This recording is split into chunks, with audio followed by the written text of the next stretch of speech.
Hey everybody, my name is Curlin. I'm a service technician with Dial 1 Johnson Plumbing. We're here to talk about some issues coming up with our weather. It's going to get really cold. We're going to have some freezing weather. We'd like to go over a few things with our customers and just give them an idea of how to protect their pipes, especially on the outside. We want to make sure that we get these outside faucets protected. These faucets is the frost-free hydrant. A lot of folks don't know that this is actually frost-free and your water line is all the way back here in the wall with insulation on it. But these outside faucets, it's absolutely necessary to take the hoses off in freezing conditions. The reason is if the hose is on the faucet, this chamber will not empty out. If this chamber does not empty out, it will actually freeze and split the piping in the wall.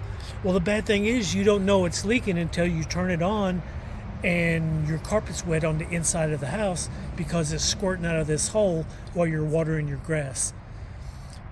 Take the hoses off in the winter. You don't have to cover these, but if you're covering them, that means I know that you have to take the hose off. So you got to, killing two birds with one stone in that situation.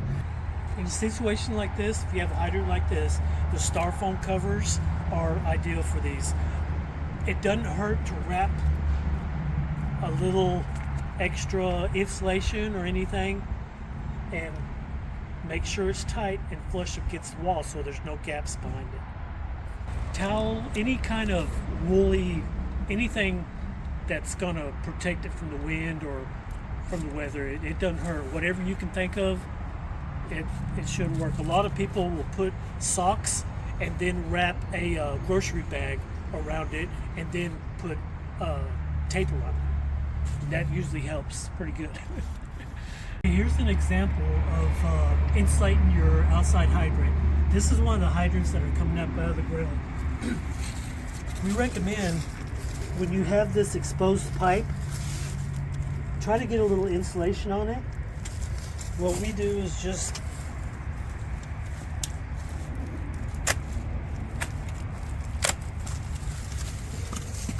try to get it covered enough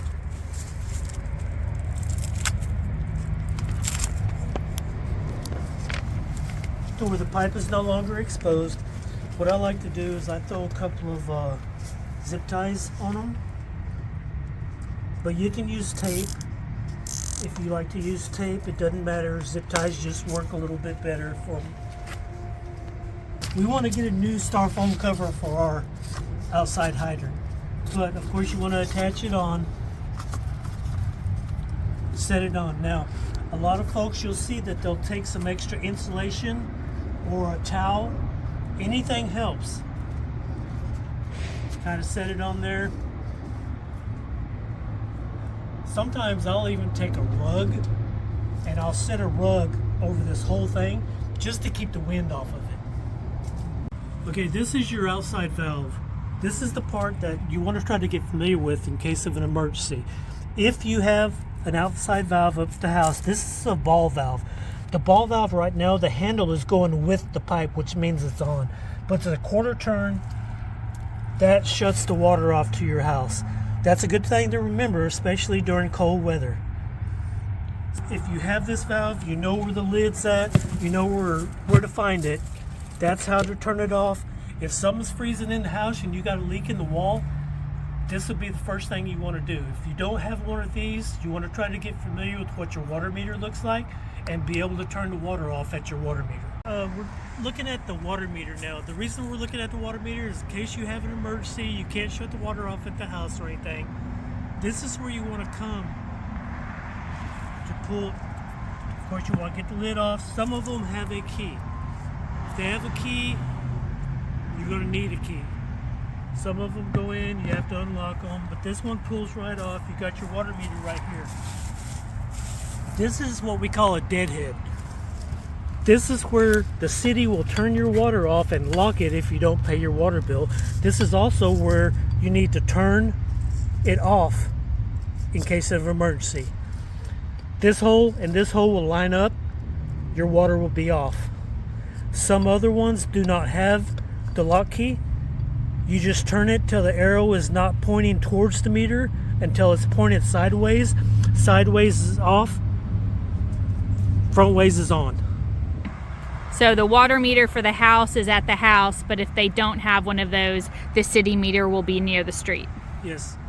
If you can't get it off, call the fire department or call the city. You probably have better luck in an emergency calling the fire department. They'll come out and turn your water off. We're now inside the house. We're going to try to take a look and give some ideas of what we basically need to do. If we have a faucet or any kind of plumbing on an outside wall, what we'd like to do, especially when we have hard north wind and freezing conditions, is open up your cabinets. The outside wall is not as protected as your inside plumbing is in the inside walls. Open up the cabinets. Just let these warm air into the area. We have water lines that are in the back of the cabinet.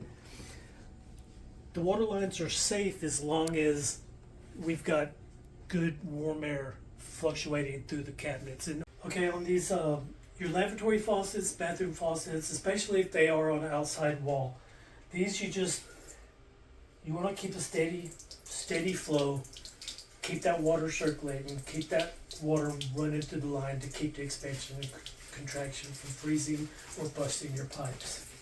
Like if you have a single lever, you want to put it right in the middle and have a little bit of both. It should be like maybe lukewarm at the most because you're mixing the hot and the cold. If you have the two handle, just turn one on till it starts dripping, then turn the other one on until you get a little flow, so you know you have equal pressure on both sides. This water here does not have protected lines going to it. These lines need insulation. This water heater is in a garage, which it's got protection, but it's not as protected as you would like. So what we recommend doing is insulating these lines coming from your water heater. Sometimes these lines will freeze and break, so it doesn't hurt to go ahead and protect them. Okay everybody, we want to make sure that the temperature in the house stays above 55. Check your thermostat, make sure you turn it up. If you leave town, don't turn your heater off, especially with the cold snap we have coming through. The information that we provided helps all our customers, and just download our winter checklist. It's got all the info you need on. I hope all this helped. If you have any issues or have any problems or any of the information is not clear, you're more than welcome to give us a call. Look us up online. We'd be happy to come out and help you out with any problems. Thank you.